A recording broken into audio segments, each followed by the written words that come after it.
Okay, so here's something to think about. How does a $5 bottle of wine in France end up costing 3 to 5 times as much in Israel? The answer is more complicated than you might think. That's a great question, and I can't wait to get into it. But first, let's introduce the show, Welcome to DeActa Daily Digest. I'm Joseph. and I'm Juniper. Here are today's top stories. Today, we're covering three fascinating topics: the upcoming American Sport Jiu-Jitsu League National Championships, the rise of football prodigy Ayub Buwadi, and the surprising economics behind a simple bottle of wine. Let's start with the ASJL National Championships. Sounds good. What's happening with the event this year? The 2026 National Championships are taking place on Saturday, August 29th in Radford, Virginia. It's a big deal for the sport, and they're kicking things off with an optional seminar The evening before, led by Professor Tony Maynard. That's happening on Friday, August 28th, from 6 p.m. to 8 p.m. I like that they're including a seminar. It's not just about competition, but also about learning and growing in the sport. What's the schedule for the main event? Doors open at 8 a.m., followed by a mandatory rules meeting at 9:30 a.m., and then the matches start at 10 a.m. Athletes will be grouped by age and experience, and they've got a wide range of events to compete in. How wide are we talking? Is it just a few categories?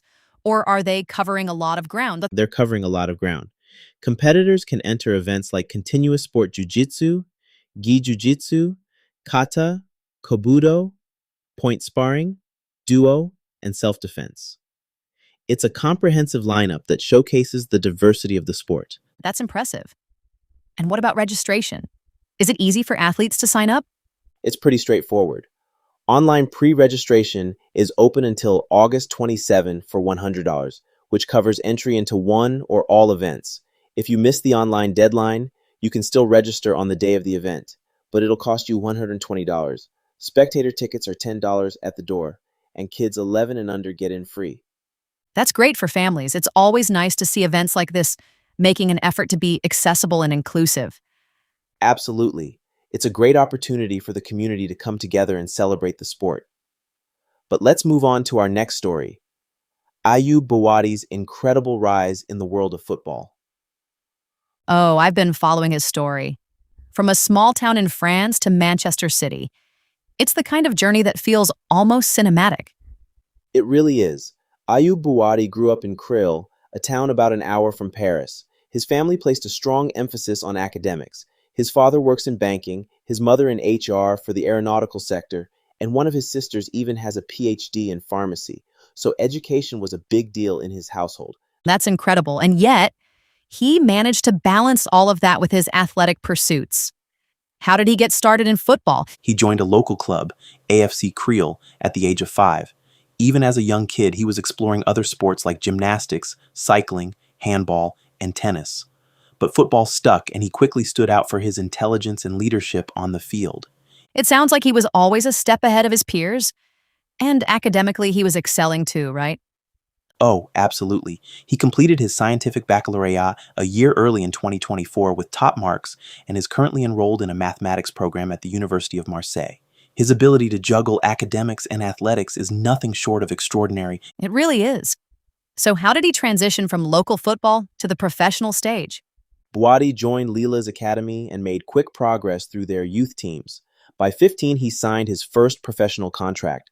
At 16, he made history as the youngest player to appear in a UEFA club competition. Then, on his 17th birthday, he delivered a standout performance in the Champions League against Real Madrid.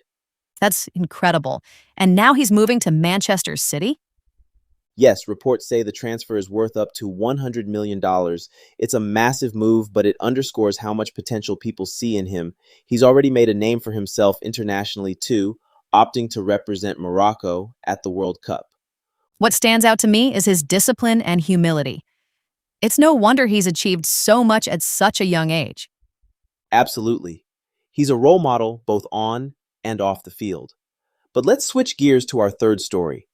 A deep dive into why a $5 bottle of French wine costs so much more in Israel. This one's fascinating.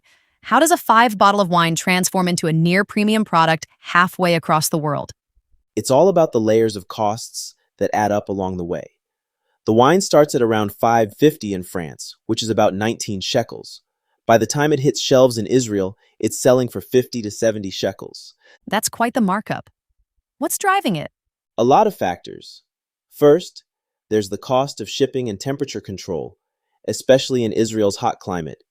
Then you have customs, licensing, and labeling requirements. Wine is considered a sensitive food in Israel, so every label has to be approved and tested.